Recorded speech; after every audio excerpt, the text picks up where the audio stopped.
تبارک و تعالیٰ نے ارشاد فرمایا وَيَنْصُرْكُمْ عَلَيْهِمْ، اور اللہ تبارک و تعالیٰ تمہاری مدد کرے گا ان کے خلاف، اللہ تعالیٰ تمہاری مدد کرے گا ان کے خلاف۔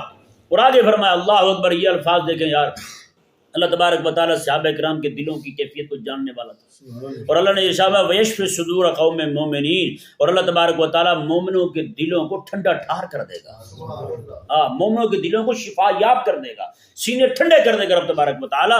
کیوں؟ وَيُذْهِبْ غَيْظَ قُلُوبِهِمْ، میں کیونکہ ان کے دلوں کے اندر جو غصہ ہے، صحابہ کرام علیہ رضوان کے دلوں میں غصہ ہے، جو جلال ہے، جو غضب ہے، جو غیظ ہے صحابہ کرام علیہ رضوان کے دلوں میں، رب تبارک و تعالیٰ نے فرمایا رب تبارک و تعالیٰ جو ہے اس غصے کو لے جائے گا، اسے دور کر کے سینہ ٹھنڈا ٹھار کر دے گا۔ اللہ اکبر کبیرہ، اندازہ لگائے نا یار، مطلب یہ ہے کہ صحابہ کرام علیہ رضوان نے ظلم برداشت کیے، وہاں سے آنے کے بعد بھی جی ان کے سینے ٹھنڈے نہیں ہوئے۔